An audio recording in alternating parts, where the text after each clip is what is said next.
మధ్య పాకిస్తాన్ వేదికగా జరగాల్సిన శాంతి చర్చలపై సస్పెన్స్ కంటిన్యూ అవుతోంది. అమెరికా ఇరాన్ మధ్య కాల్పుల విరమణ ఒప్పందం కుదిరినా మిడిల్ ఈస్ట్ లో ఉద్రిక్తతలు తగ్గలేదు.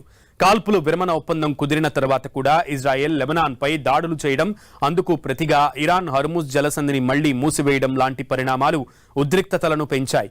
అయితే లెబనాన్ అంశంపై తేల్చేంత వరకు కూడా తాము చర్చలకు వెళ్లబోమని ఇప్పటికే ఇరాన్ ప్రకటించింది.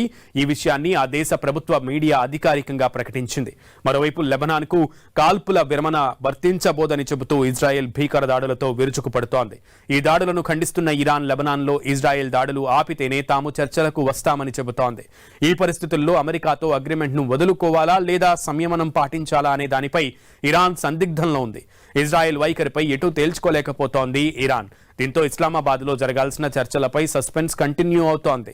మరోవైపు ఇస్లామాబాద్ వేదికగా శాంతి చర్చలకు పాకిస్తాన్ ఏర్పాట్లు చేసింది. రెండు దేశాల ప్రతినిధులను వేరువేరు చోట్ల కూర్చోబెట్టి చర్చలు జరపాలని భావించింది. ఈ చర్చల నేపథ్యంలో పాకిస్తాన్ లో హై అలర్ట్ నెలకొంది. ప్రభుత్వ భవనాలు, కీలక రహదారి మార్గాల వద్ద భద్రతా బలగాలు పహారా కాస్తున్నాయి. రాజధానిలోని రెడ్ జోన్ చుట్టూ కట్టుదిట్టమైన భద్రత కొనసాగుతోంది. అక్కడ పరిమిత సంఖ్యలోనే జనసంచారం కనిపిస్తోంది. రెడ్ జోన్ లో పూర్తిగా రాకపోకలను నిలిపివేశారు. ఇస్లామాబాద్ లో ఉన్న పార్లమెంట్, కీలక ప్రభుత్వ కార్యాలయాలు, లగ్జరీ హోటళ్లు, ఎంబసీలు, విదేశీ సంస్థల కార్యాలయాలు ఉన్న ప్రాంతాన్ని రెడ్ జోన్ గా పిలుస్తారు. శాంతి చర్చల నేపథ్యంలో ఇస్లామాబాద్ లో సెలవు ప్రకటించారు. దుకాణ సముదాయాలు కూడా మూతపడ్డాయి.